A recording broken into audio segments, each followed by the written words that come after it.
Hello बच्चों, set 1 के part number 3 और खंड ब के क्वेश्चन नंबर 22 करा किन्हीं 5 भागों को हल कीजिए। तो बच्चों क्वेश्चन हमें टोटल 6 है, ठीक है, और हमें करना 5 क्वेश्चन है और प्रत्येक क्वेश्चन एग्जाम में पिछले वर्ष 4 नंबर का पूछा था। तो यहाँ पे 4 गुणे 5 यानी बच्चों जो क्वेश्चन नंबर 22 होगा आपका, उसमें प्रत्येक क्वेश्चन 4 नंबर का होगा और टोटल 20 नंबर का क्वेश्चन होगा।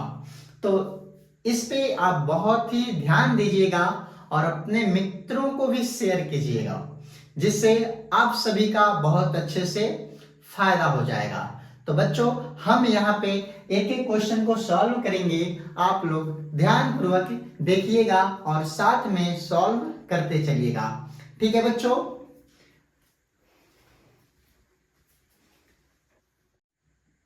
क्वेश्चन नंबर क प्रश्न में कह रहा है दो ऐसे क्रमागत विषम धन पूर्णांक ज्ञात कीजिए जिनको वर्गों का योग 290 है। तो बच्चों यहाँ पे हमें दो क्रमागत धन पूर्णांक मानना है, ठीक है, जिनके वर्गों का योग 290 है। तो याद रखिएगा, जो चीजें हमें नहीं पता होता है उसको हम मानते हैं, लेकिन यहाँ पे हमें याद रखना होगा कि हमें क्रमागत विषम धन पूर्णांक क्या मानना है। तो चलिए यहाँ पे सॉल्यूशन में माना दो क्रमागत विषम धन पूर्णांक 2x + 1 2x + 3 है, ठीक है बच्चों। तो दो क्रमागत विषम धन पूर्णांक 2x + 1 2x + 3 है।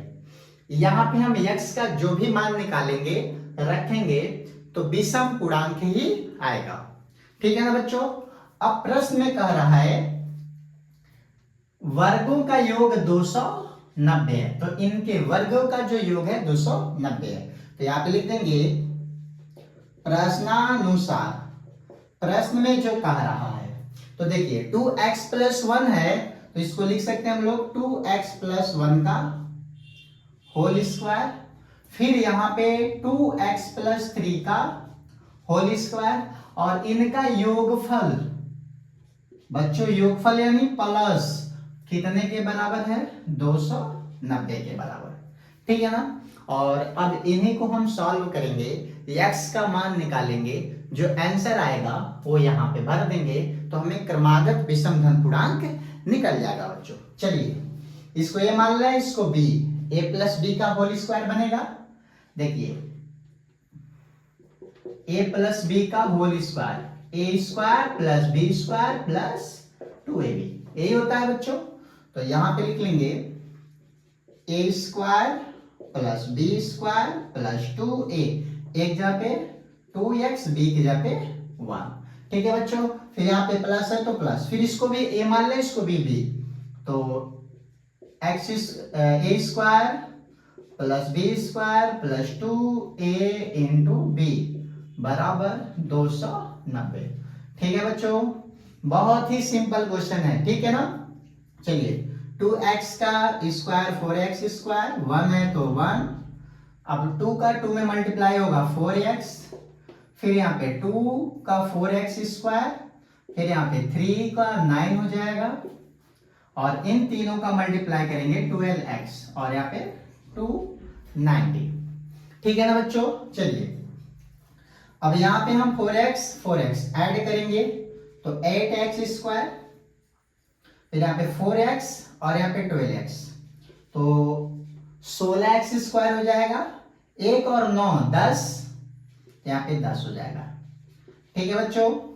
अब एक छोटा सा काम करेंगे, इसको उधर भेज देंगे, हो जाएगा 8x² 16x और यहाँ पे 290 - 10, ठीक है ना बच्चों।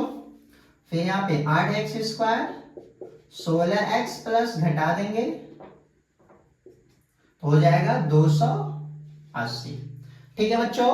बहुत सिंपल है। अब यहां से हम 8 कॉमन ले लेंगे, तो जैसे 8 कॉमन लेंगे बचेगा इधर एक्स स्क्वायर, 8 दूना 16x और 2 8 0। तो बच्चों 8 से इसको काट देंगे तो एक्स स्क्वायर प्लस 2x, और यहाँ पे 2 से कटे 8 से हम इसमें भाग करेंगे क्योंकि नीचे जाएगा ना तो कट जाएगा। चलिए 8 3 का 24, 4 बचा 0, 8 बचे 40। ठीक है बच्चों, तो 35 बार में कट जाएगा। अब हम इसको इधर ला देंगे तो x square plus 2x minus 35 equal to 0। तो बच्चों अब इसका हम गुणनखंड कर लेंगे। गुणनखंड कैसे करेंगे? देखिए यहां पे माइनस है तो माइनस का मतलब है घटाने पे हमको 2 लाना है, ठीक है ना। गुणनखंड आप लोग को आता होगा। तो यहाँ पे एक्स स्क्वायर, फिर यहां का अंक को छोड़ देंगे x माइनस 35। अब हम 35 का फैक्टर करेंगे, ऐसी संख्या लेंगे कि घटाने पे 2 आए। तो यहाँ पे 35 का फैक्टर कर लो 7। ठीक है बच्चों, अब इसी में से ढूंढना है। देखिए 5 गुणे 7, 7 गुणे 5, तो 7 में से 5 घटेगा बच्चों, क्या आएगा 2। यहाँ पे लिख देंगे 7 माइनस 2, नहीं 7 माइनस 5। ठीक है, देखिए 7 में से 5 घटेगा तो 2 आ जाएगा, कोई दिक्कत नहीं। तो एक्स स्क्वायर, एक्स का गुणा करेंगे 7x, एक्स का गुणा होगा 5x माइनस 35 इक्वल टू 0। तो बच्चों यहाँ पे एक्स स्क्वायर है, फिर यहाँ पे 7x, तो x इसमें कॉमन ले लें। तो x कॉमन लेंगे तो x प्लस 7 बचेगा। फिर यहां से माइनस 5 कॉमन लेंगे तो x प्लस 7 हो जाएगा, क्योंकि माइनस कॉमन लेंगे तो माइनस माइनस इसको प्लस बना देगा। ठीक है बच्चों, जो यहां पे है वही यहां पे है, दोनों में से एक ही लिखेंगे, ठीक है ना। x प्लस 7 एक ब्रैकेट में, फिर इसके आगे x है माइनस 5 इक्वल टू 0। अब x प्लस 7 बराबर 0, x माइनस 5 बराबर 0। 7 को उधर भेज देंगे तो प्लस है तो माइनस, और माइनस 5 को उधर भेजेंगे तो प्लस हो जाएगा बच्चों। ठीक है, अब ये वाला अग्रा हो जाएगा हम लोग का। अब बच्चों पूछेंगे क्यों अग्रा? क्योंकि हमें यहाँ पे जो भी निकालना है विषम धन पूर्णांक निकालना है, और ये तो माइनस में आ गया तो इसलिए अग्रा हो गया। x का मान 5। तो अब लिख लेंगे अतः संख्या, अतः संख्याएं। ठीक है बच्चों, अतः संख्याएं, यहां पे अब हम 5 रख देंगे, ठीक है ना। 2x, x के जगह पे 5 रखेंगे प्लस 1, तो 2 बचे 10 और 1 11। ठीक है बच्चों, एक संख्या निकल गया। फिर यहाँ पे 5 प्लस 3, तो 2 बचे 10, 3 13। तो अतः संख्याएं 11 और 13 हैं। ठीक है बच्चों, तो हमारा 2 क्रमागत विषम धन पूर्णांक 11 और 13 है। इनका वर्ग करके जोड़ेंगे तो 290 आएगा। तो बच्चों अब हम सेकेंड नंबर क्वेश्चन करेंगे। सिद्ध कीजिए कि 2 समकेंद्री वृत्तों में बड़े वृत्त की जीवा छोटे वृत्त को स्पर्श करती है, स्पर्श बिंदु पर समद्विभाजित होती है। ठीक है बच्चों, तो यहाँ पे हमें 2 वृत्त खींचना है, वो भी समकेंद्री। तो जो बड़े वृत्त की जीवा होगी छोटे वृत्त को स्पर्श करेगी, तो कार्य सिद्ध करो कि उसका जो स्पर्श बिंदु है जीवा को 2 बराबर भागों में बांटती है। तो बच्चों यहाँ पे देखिए बहुत सिंपल है। यहाँ पे हमने क्या किया, एक छोटा सा वृत्त बनाया और इसका केंद्र है O। ठीक है बच्चों, अब एक वृत्त और बना लेंगे। देखिए क्यों हमने इसी के ऊपर वृत्त बनाया, क्योंकि प्रश्न में कहा है समकेंद्री वृत्त। तो समकेंद्री वृत्त का मतलब है दोनों वृत्तों का केंद्र एक ही हो, सेम हो। तो चलिए अब यहां से हम एक देखिए बड़े वृत्त का ये जो जीवा है छोटे वृत्त को बिंदु P पर क्या करती है, स्पर्श करती है मान लिया, और इसका नाम दे दिया AB। ठीक है बच्चों, तो यहां पे हम मान लेंगे, माना 2 वृत्त यानी समकेंद्री वृत्त का केंद्र बिंदु O है। तो मान लेंगे माना दो समकेंद्रीय वृत्त का केंद्र बिंदु O है। ठीक है बच्चों, माना दो समकेंद्री वृत्त का केंद्र बिंदु O है। ठीक है, अब फिर यहां पे माना AB बड़े वृत्त का जीवा छोटे वृत्त को बिंदु P पर स्पर्श करती है। फिर यहां पे मान लेंगे माना बड़े वृत्त की जीवा छोटे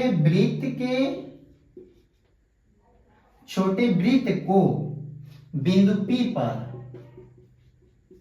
ठीक है, एक मिनट, बिंदु P पर स्पर्श करती है। ठीक है बच्चों, एक तो हमको पता है कि ये जो बड़ा वृत्त है, बड़ा वृत्त का जीवा छोटे वृत्त को बिंदु P पर स्पर्श करती है। ठीक है ना बच्चों, अब चलिए हमको सिद्ध करना है, सिद्ध करना है कि AP जो है PB के बराबर है। यही तो कह रहा है, स्पर्श बिंदु पर समद्विभाजित करती है, यानी जो स्पर्श बिंदु है इसको क्या करती है, समद्विभाजित करती है, दो बराबर भागों में बांटती है। तो सिद्ध कर देना है हमें AP बराबर PB। अब एक छोटा सा काम करेंगे, रचना, ठीक है ना।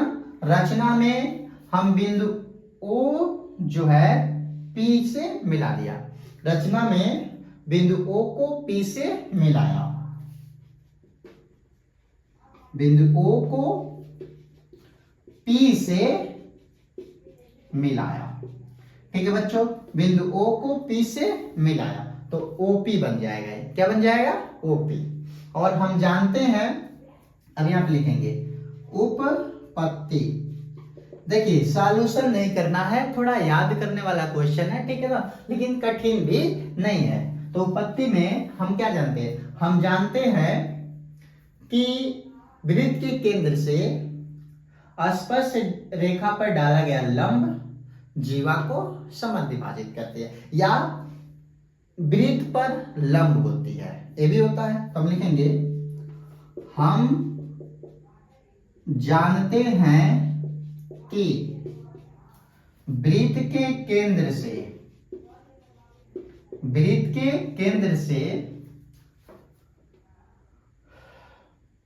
स्पर्श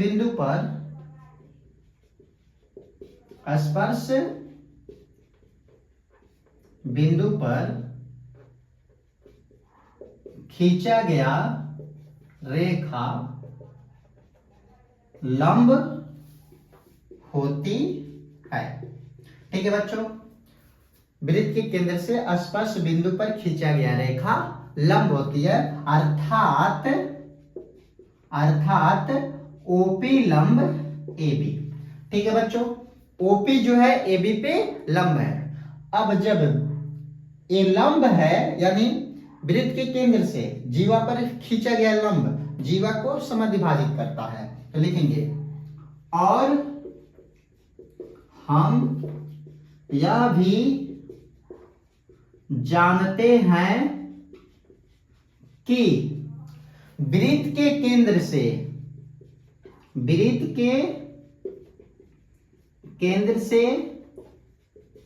जीवा पर खींचा गया लंब जीवा को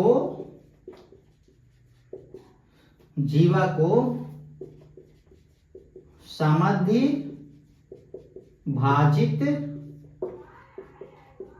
करता है। ठीक है बच्चों, तो वृत्त के केंद्र से जीवा पर डाला गया लंब जीवा को समद्विभाजित करता है, यानी AP बराबर PB। तो बच्चों हमें यही सिद्ध करना था, तो लिख देंगे हैंस प्रूव्ड। थोड़ा एक थ्योरी टाइप का क्वेश्चन है बच्चों, याद तो करना पड़ेगा। देखिए ये समकेंद्री वृत्त हो गया। अब यहां से हमने एक जीवा खींचा है बड़े वृत्त का, जो छोटे वृत्त को स्पर्श करती है, और रचना में हमने O को P से मिला दिया। तो हम जानते हैं स्पर्श बिंदु पर केंद्र से जो रेखा खींचते हैं वो स्पर्श बिंदु पर लंब होती है, और जब ये लंब हो गई तो जीवा को दो बराबर भागों में बांटती है। तो हम डायरेक्ट लिख देंगे AP बराबर PB। तो बच्चों करा चित्र में यदि यल यम पैरेलल CB और यलयन पैरेलल CD हो तो सिद्ध कीजिए कि AM बटा BM। देखिए AM बटा BM बराबर है AN बटा DN के। तो बच्चों बहुत ही सिंपल है, तो सॉल्यूशन करेंगे यहाँ पे, ठीक है ना। बहुत ही शॉर्ट क्वेश्चन है। तो सबसे पहले आप देख लीजिए ये जो त्रिभुज है यहाँ पे ABC, इस त्रिभुज के अंदर देखिए ABC, तो ABC में जो LM है BC के क्या है बच्चों, पैरेलल है, ठीक है ना। तो लिख देंगे यहां पे त्रिभुज ABC में LM parallel CB, LM parallel CB है। तो जब किसी त्रिभुज के अंदर अगर कोई एक भुजा किसी दूसरी भुजा के लंब हो जाती है तो उनके भुजाओं का अनुपात बराबर होते हैं, ठीक है ना, समरूपता के नियम से। देखिए तो बच्चों यहाँ पे त्रिभुज ABC में LM CM दोनों क्या है, एक दूसरे के पैरेलल हैं। तो जब ये दोनों पैरेलल हैं तो हम इस त्रिभुज के अंदर लिख सकते हैं AM बटा BM। तो लिख देंगे AM बटा BM बराबर AL बटा LC। तो लिख देंगे AL बटा LC, ठीक है बच्चों। अब इसको लिख लेंगे समीकरण नंबर 1। अब इसी प्रकार त्रिभुज ADC में भी देखिए ADC में LN और CD ये भी दोनों क्या है बच्चों, पैरेलल है। तो लिख लेंगे त्रिभुज ADC में LN पैरेलल CD देखिए LN पैरेलल CD, कोई दिक्कत है। अब ये दोनों पैरेलल है तो हम इसमें भी लिख सकते हैं AN बटा DN। तो लिख लेंगे यहाँ पे AN बटा DN बराबर, देखिए AN बटा DN बराबर AL बटा CL या LC, बात है है। तो लिख लेंगे AL बटा LC, समीकरण नंबर 2, ठीक है बच्चों। यहां तक क्लियर हो गया। अब समीकरण 1 और 2 को देखिए, RHS AL बटा LC, AL बटा LC, RHS बराबर है तो हम LHS को बराबर कर सकते हैं। तो लिख देंगे यहाँ पे फ्रॉम 1 and 2, समीकरण 1 और 2 से। तो बच्चों हम लिख सकते हैं AM बराबर BM, AM बराबर नहीं AM बटा BM बराबर AN बटा DN। तो बच्चों हमें यही सिद्ध करना था, AM बटा BM बराबर AN बटा DN, ठीक है। तो हैंस प्रूव्ड। तो बच्चों क्वेश्चन नंबर 3 भी कंप्लीट हो गया है, ठीक है। अब क्वेश्चन हम नेक्स्ट करेंगे, बहुत ही शानदार क्वेश्चन है बच्चों। द्विघात बहुपद x² + 7x + 10 के शून्य ज्ञात कीजिए। तो बच्चों यहाँ पे द्विघात बहुपद हमको दिया है, इसके शून्य ज्ञात करना है और साथ में शून्यांकों तथा गुणांकों के बीच के संबंध की सत्यता की जांच करना है, ठीक है बच्चों। तो चलिए यहाँ पे सबसे पहले हम इस बहुपद को लिख लेंगे x square plus 7x plus 10 equal to 0। ठीक है ना बच्चों। अब हमें शून्य ज्ञात करना है, तो शून्य की ज्ञात करने के लिए हमें इस बहुपद का शून्य निकालना होगा। ठीक है ना। तो चलिए ये 10 है, जोड़ने पे 7 लाना है, यहाँ पे ब्रैकेट लगा लीजिए इसे। चलिए देखिए 10 का फैक्टर करेंगे यहाँ पे, देखिए 2 और 5 को जोड़ेंगे 7, 2 और 5 को गुणा करेंगे 10, तो दोनों कंडीशन फॉलो कर दे रहा है। तो बीच में लिख लेंगे 2 प्लस 5, तो एक्स स्क्वायर एक्स का अंदर मल्टीप्लाई करेंगे 2x, फिर x का अंदर मल्टीप्लाई होगा तो 5x प्लस 10 इक्वल टू 0। ठीक है बच्चों। अब यहाँ पे x कॉमन ले लेंगे तो x और यहाँ पे 2 बचेगा, फिर यहाँ पे 5 कॉमन ले लेंगे तो x बचेगा, 5 दूना 10। ठीक है ना बच्चों, बहुत सिंपल है। चलिए x प्लस 2 और इसके आगे x प्लस इसके आगे क्या है 5 इक्वल टू 0। एक बार हम x प्लस 2 बराबर 0 कर लेंगे और एक बार x प्लस 5 इक्वल टू 0 कर लेंगे।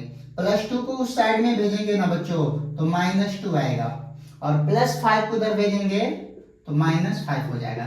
ठीक है बच्चों। तो यहाँ पे हमें 2 शून्य निकल गया, -2 और -5, तो लिख देंगे अतः 2 शून्य -2 -5 है। ठीक है बच्चों। तो हमें इस क्वेश्चन में शून्य कहा था ज्ञात करने के लिए, तो शून्य तो निकल गया, और हमको एक चीज और भी कहा है, शून्यंकों तथा गुणकों के बीच संबंध की सत्यता की जांच करिए। तो आप लिख लेंगे सत्यता की जांच। ठीक है ना बच्चों। तो सत्यता की जांच में 2 चीज निकालेंगे, एक शून्यंकों का योगफल और एक शून्यंकों का गुणनफल। तो आप लिख लेंगे शून्यंकों का योगफल। तो बच्चों फार्मूला होता है माइनस एक्स का गुणांक बटे एक्स स्क्वायर का गुणांक। ठीक है बच्चों, माइनस एक्स का गुणांक बटे एक्स स्क्वायर का गुणांक। चलिए शून्यंकों का योगफल, शून्य के ही है ना, -2 प्लस और ये -5। देखिए -2 प्लस -5, और यहां पे माइनस है तो माइनस, x का गुणांक क्या है बच्चों, यहां पे देखिए है ना x है, x का गुणांक क्या है 7, तो लिख लेंगे 7, और x स्क्वायर का गुणांक है इधर क्या, कुछ नहीं तो क्या है 1, तो -2 -5 हो जाएगा -7, और ये 1 से 7 में भाग करेंगे -7। तो बच्चों शून्यंकों का योगफल दोनों बराबर आ गया। अब यहां पे लिख लेंगे शून्यंकों का गुणनफल, तो अचर पद बटे एक्स स्क्वायर का गुणांक। अगर ये भी दोनों साइड बराबर हो गया तो सत्यता की जांच हो गई। तो शून्य के ही है तो लिख लेंगे -2 गुणे -5। अचर पद कितना बच्चों, जिसमें x नहीं है वही अचर है, तो यहाँ पे अचर पद 10 और एक्स स्क्वायर का गुणांक कुछ नहीं है तो 1। -2 का -5 में गुणा करेंगे तो माइनस माइनस प्लस 10, और 1 से 10 में भाग करेंगे तो 10। तो बच्चों इस तरह शून्य -2 -5 है, और सत्यता की जांच में शून्यंकों का योगफल और शून्यंकों का गुणनफल सब बराबर है, तो हमारा सत्यता की जांच हो गई। तो बच्चों ये भी क्वेश्चन हमारे 4 नंबर के थे, और इस टाइप का भी क्वेश्चन इस साल भी कंफर्म है आएगा, तो इसको आप लोग नोट कर लीजिए। नेक्स्ट क्वेश्चन है बच्चों, निम्नलिखित बारंबारता सारणी का माध्य ज्ञात कीजिए। तो बच्चों यहाँ पे माध्य लिखा है, कभी कभी क्वेश्चन में समांतर माध्य कहता है। ठीक है बच्चों, तो ध्यान दीजिएगा। देखिए यहाँ पे वर्ग अंतराल दिया हमको और बारंबारता दिया है, इसको सॉल्व करना बहुत ही सिंपल है, और ये 4 नंबर का क्वेश्चन फिक्स है और ऐसे क्वेश्चन बिल्कुल आपसे नहीं छूटेगा। ठीक है, तो ऐसे क्वेश्चन आप बहुत ज्यादा प्रैक्टिस करिए, बिल्कुल एग्जाम में आ सकते हैं और आते भी हैं। तो यहाँ पे सॉल्यूशन देखिए, इसको मैं यहाँ पे ऐसे बॉक्स बनाया, वर्ग अंतराल। ठीक है, तो बच्चों हमने वर्ग अंतराल यहाँ पे लिख लिया। ठीक है, चलिए वर्ग अंतराल में 0 से हमें 10 दिया है, 10 से 20, 20 से 30 और 30 से 40। ठीक है बच्चों, और यहाँ पे 40 से 50। ठीक है ना, हमको 50 तक दिया है। एक बॉक्स में एक्स्ट्रा बना लेता हूं, कोई दिक्कत नहीं है। चलिए, और यहाँ पे 12 बारता है। ठीक है ना बच्चों, 12 बारता क्या है, 2 है, 4 है, फिर 7 है, फिर 3 है, फिर यहाँ पे 2 है।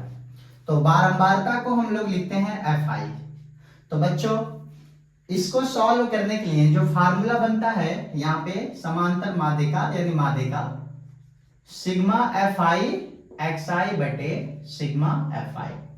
सिग्मा का मतलब है योगफल, तो ये FI है यानी FI बारंबारता है, तो बारंबारता का योग, ये पूरा योगफल यहाँ पे हमारा निकल जाएगा सिग्मा FI। अगर इस सबको जोड़ देंगे तो निकल जाएगा सिग्मा FI। 2 4 6, 6 7 13, 13 3 20, 20 2 22। फिर जोड़ लेते हैं, 2 4 6, 6 और 7। ठीक है, 13 13 3 16 2 18। तो बच्चों 18 आएगा यहाँ पे, कोई दिक्कत नहीं है। एक बार फिर से जोड़ लेते हैं, 2 4 6, 6 और 7, 13 13 3 16, 16 2 18। फिक्स है। अब यहाँ पे हमको चाहिए FI XI। तो बच्चों हमको FI है और XI दोनों का गुणा करके हमको पूरा योग कर देना है, तो XI यहाँ पे हमको निकालना पड़ेगा और वहां पे FI गुणे XI। तो बच्चों इसको मिटा देते हैं साइड वाला। ठीक है,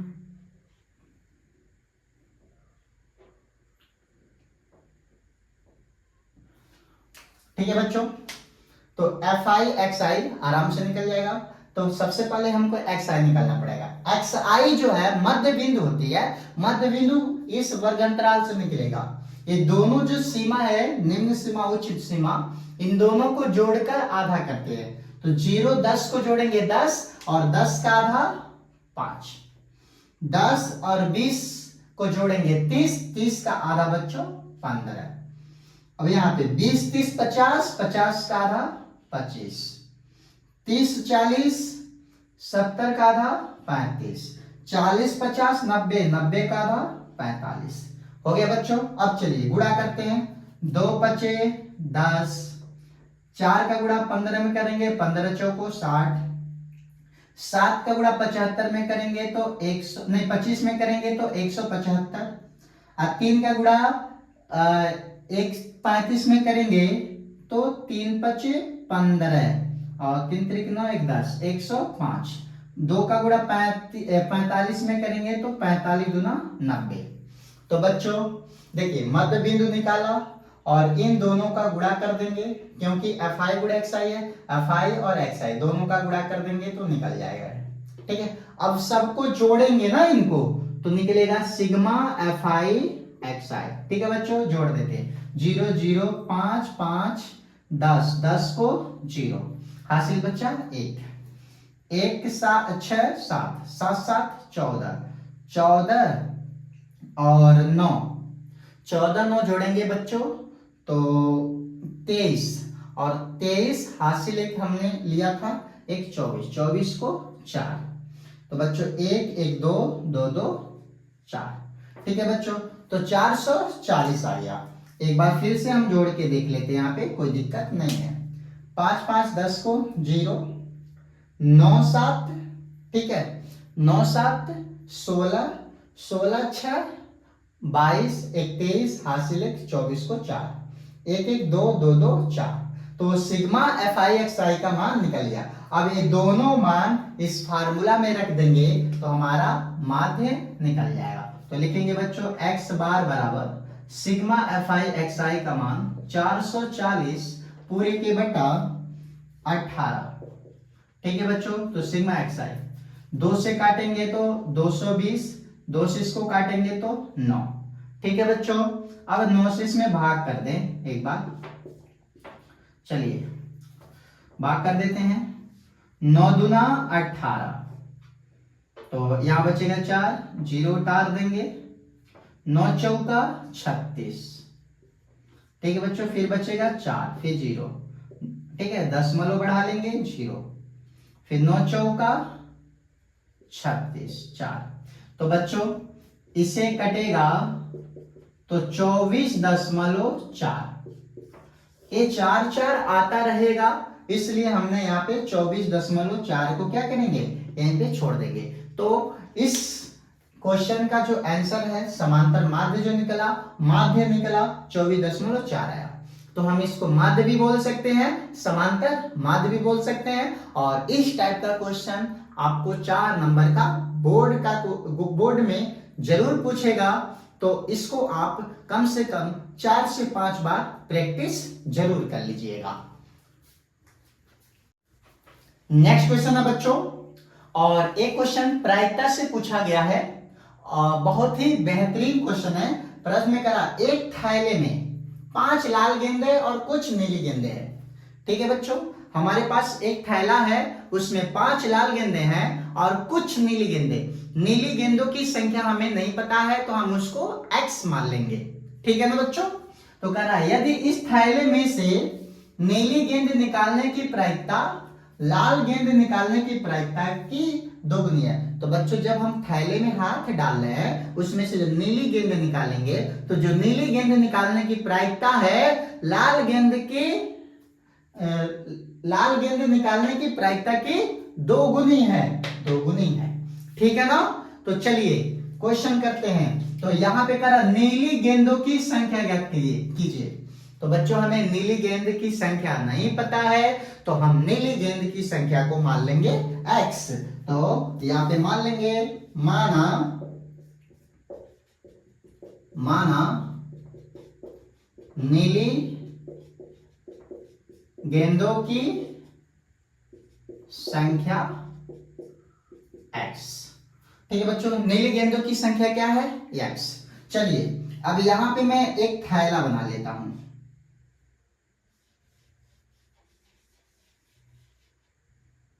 ठीक है बच्चों, एक हमने यहां पे क्या बना लिया, थैला बना लिया। ठीक है, यहां पे हमने एक थैला बना लिया, 5 लाल गेंद हैं। ठीक है, 5 लाल गेंद हैं। ठीक है ना, तो बच्चों यहां पे 5 जो है रेड बॉल है। ठीक है, 5 लाल गेंद है, कुछ नीली गेंद है। ठीक है, तो x नीली गेंद है और इसको हम b से मान लेंगे। तो ठीक है, देखिए गेंदों को जो गेंद है लाल गेंद को r से लिखे हैं और नीली गेंद को b से। तो मान लेंगे माना लाल गेंद निकालने की प्रायिकता r और b गेंद निकालने की प्रायिकता b।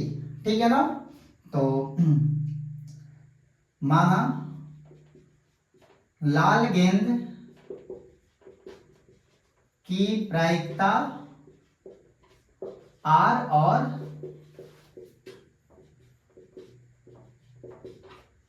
नीली गेंद की प्रायिकता b है। ठीक है ना बच्चों, तो यहां पे लाल गेंद की प्रायिकता r और नीली गेंद की प्रायिकता b है। तो बच्चों तो लाल गेंद कितने हैं, pr 5 हैं। ठीक है ना बच्चों, और नीली गेंद कितने हैं, x। तो यहां पे ले लेंगे नीली गेंद कितने हैं, x। ठीक है बच्चों, तो चलिए प्रश्न में कह रहा है, यहां पे प्रश्नानुसार कर लेते हैं हम, यहां पे प्रश्नानुसार। ठीक है बच्चों, प्रश्नानुसार ध्यान से देखिएगा। थैले में से नीली गेंद निकालने की प्रायिकता लाल गेंद निकालने की प्रायिकता की दोगुनी है। तो बच्चों जो नीली गेंद निकालने की जो प्रायिकता है लाल गेंद निकालने की प्रायिकता के 2 गुना है, यानी लाल गेंद निकालने की प्रायिकता का 2 गुना है। फिर से देखिएगा यहाँ पे, थैले में से नीली गेंद निकालने की प्रायिकता, तो नीली गेंद निकालने की प्रायिकता पीवी, ठीक है। लाल गेंद निकालने की प्रायिकता का 2 गुनी है, लाल गेंद निकालने की प्रायिकता की 2 गुनी है बच्चों। तो नीली गेंद को हमने क्या माना x, 2 है तो 2, लाल गेंद की प्रायिकता कितनी है 5 दिया हुआ है हमें, तो x बराबर 2 पचे 10।